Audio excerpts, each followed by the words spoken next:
Welcome to the rest of my life. I'm Lance Ash, and first on the list of topics, I've decided to get back into the game of showing my paintings publicly. So to that end, I went to a sort of health food grocery store place in town where they have a little dining area and people show their art there.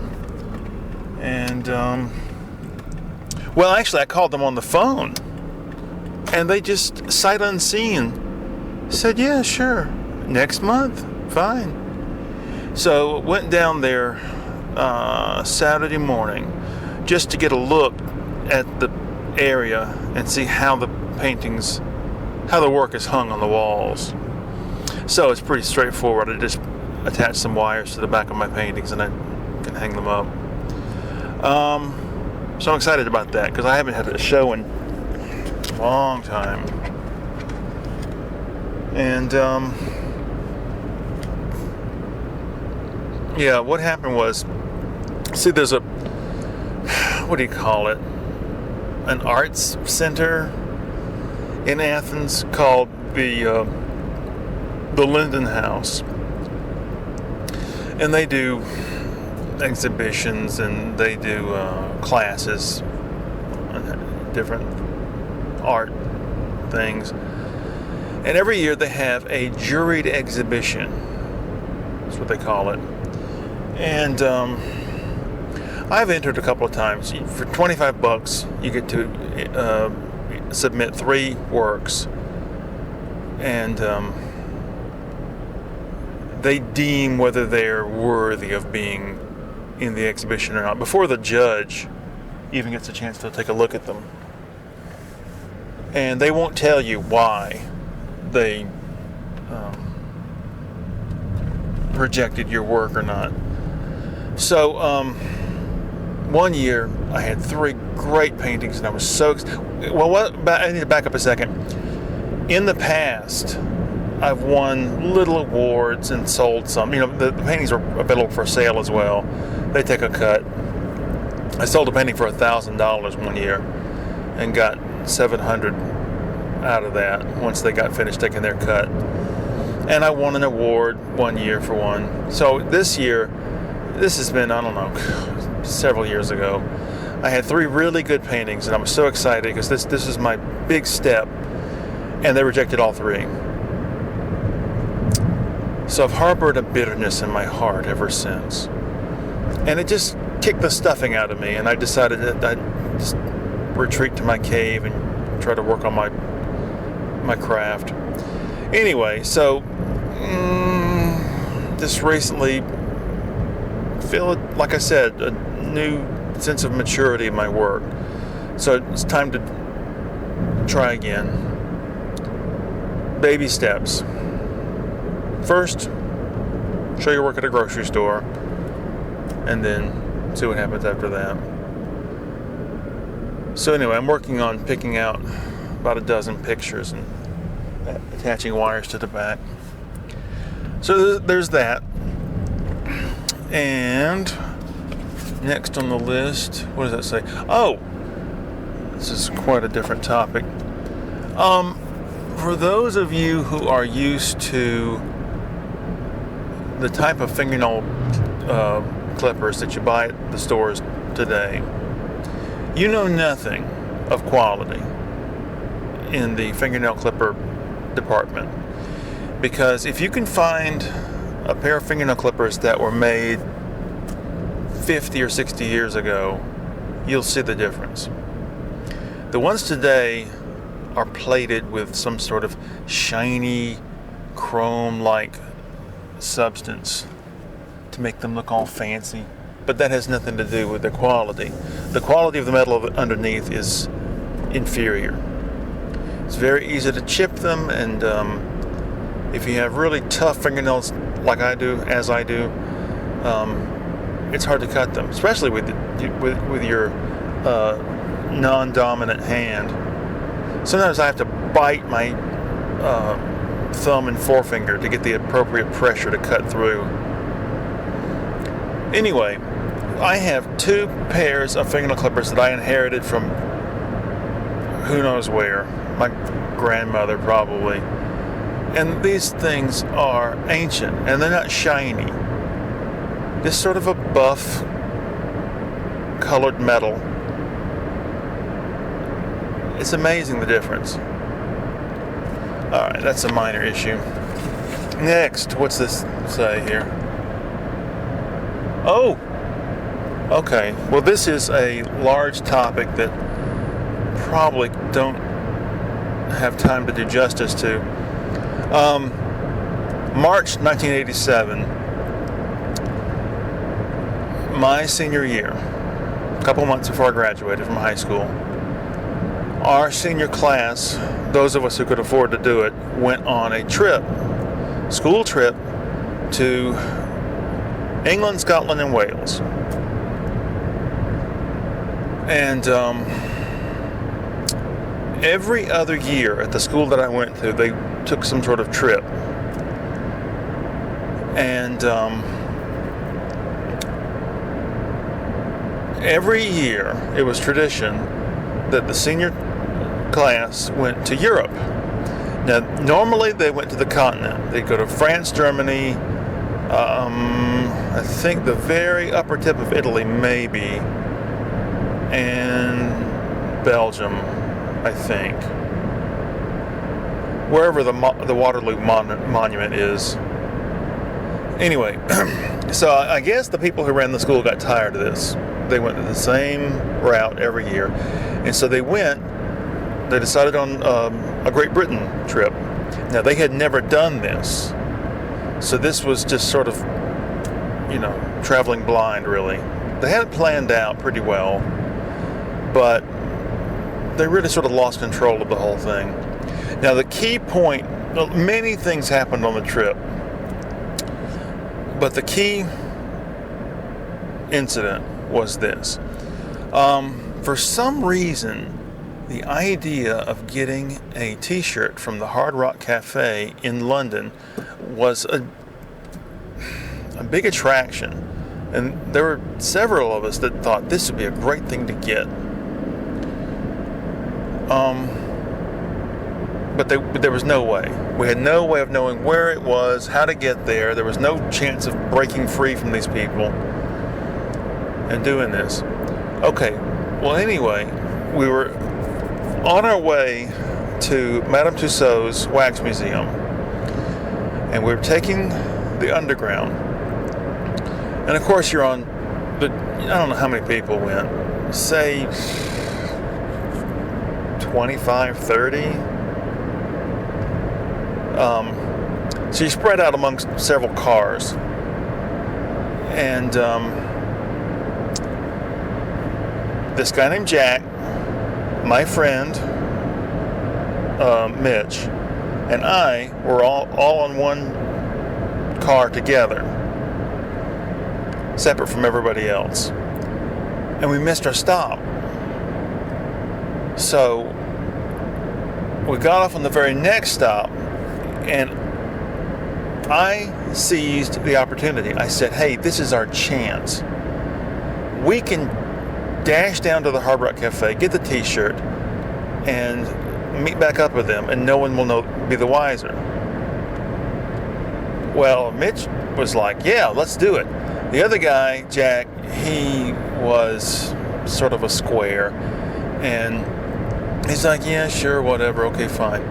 All right, so we take forever to get there. We had these passes that were good for the buses and the Underground for like a week. So we could do anything we wanted. And we got to ride a double-decker bus before anybody else did on the trip. Anyway, so we made it there, only to find out that the gift shop where they sold the damn t-shirts didn't open for another hour or so. So we had to go back. So we go back to the hotel, and we get there right when the group is getting back. And it was at that moment that I remembered we had been told, if you get separated from the group, go back to the hotel, and the wife of the guy who owned the school would meet us there, and then we'd get back together with the group. She'd take us back. It wasn't until then that I remembered this. Anyway, the people were furious with us. And it was a big deal. They threatened to expel us. But because Jack had been with us, and he was a known goody two-shoes, and his grandfather had been head coach of the University of Georgia football team, of course they can't do anything to him. Jesus wouldn't like that. So,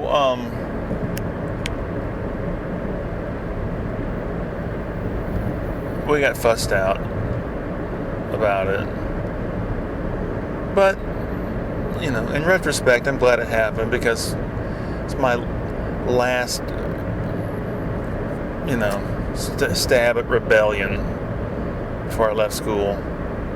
I had started the year a rebel also, because over the summer I had dyed my hair blonde, and I had it growing down. My bangs were really long, hanging down into my eyes, and they hated it.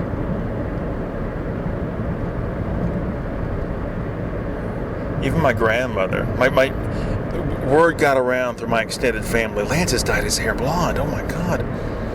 So I was visiting my grandmother one day, not the one with the fingernail clippers, a different one.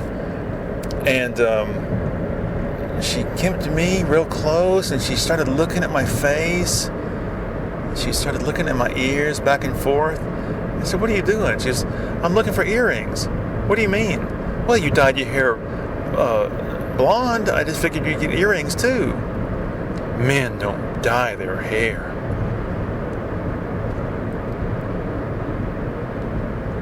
Oh. Anyway, I don't want to go too much more into the trip to Great Britain. It would take a long time to go through everything, but that was the main incident. I got another 10 minutes to kill here. I might as well tell you one more thing about it, though. So many things went wrong on the trip that on the ride to the airport to leave, to go home, the bus was one of these big touring buses, and it had a microphone. I mean, not a microphone, but like a speaker system, so the guy up front, the tour guide, could talk to the whole bus. The guy who owned the school got on there, and he said, "Okay, everybody, I want everybody to close their eyes and bow their heads in prayer, and I will lead you in a prayer. And, oh, Lord, we pray that even though everything didn't go quite like it should have, and a few things went wrong, we pray that these young people won't go home and complain to their parents that everything wasn't just right." Oh my God, it was pathetic. And we later found out that during the prayer, when everybody's eyes were closed, we had passed by the Hard Rock Cafe. So I think he did it on purpose so nobody would go, "Hey, there it is, there it is." For one thing, we had a bus driver for the whole week, a local guy, and his name was Phil. And one day he dropped us off somewhere, and when we got back on the bus, you could smell the liquor he'd been drinking. Oh my God.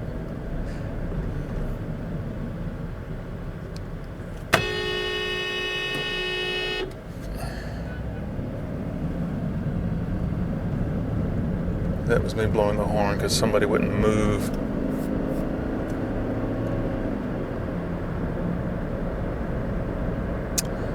Anyway, I had a really good weekend. I called in sick Thursday night, so I had a 3-day weekend. And got started on a new painting. Actually finished the previous one day early. I figured it would take me the whole weekend, but I got it done. And got started on a new painting and played guitar really well. Just sort of achieved a really nice state of calm and acceptance and optimism.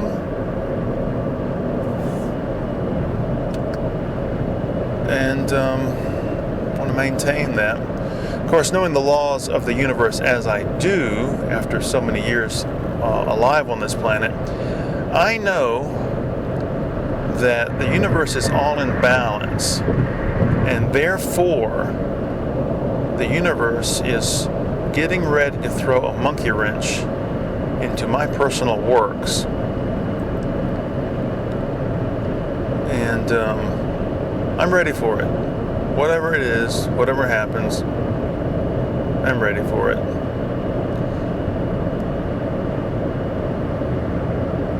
My wife watched, what's the name of it? News of the World.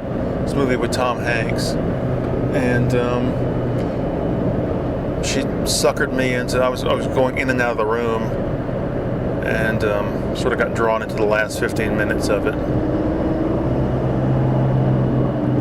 Not really my thing. I really don't like movies. I just don't have time for that stuff. But it seemed well made.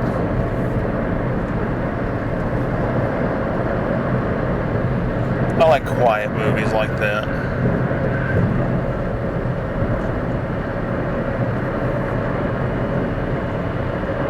I think Tom Hanks is not overrated, but overexposed.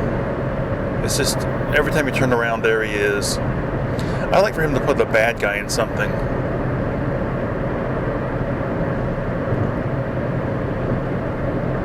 And I mean a real bad guy, not just sort of a comical bad guy.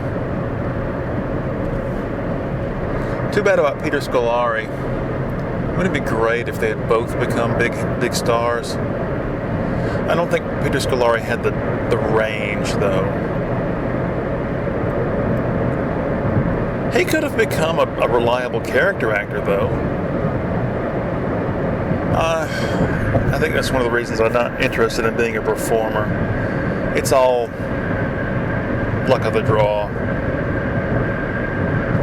Right place at the right time. Being a painter, you can continue painting, even if nobody ever finds out about it. But being an actor,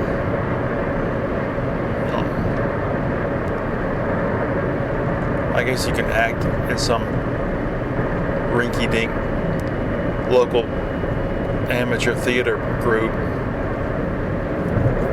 But what about the disparity? I mean, you were in a big movie or you were on some big TV show and now nobody wants you. Now you're going to go back to doing, little theater. Nobody's going to do that.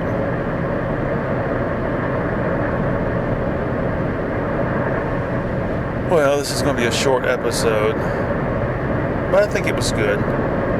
Like I said last week, I really probably need 5 topics.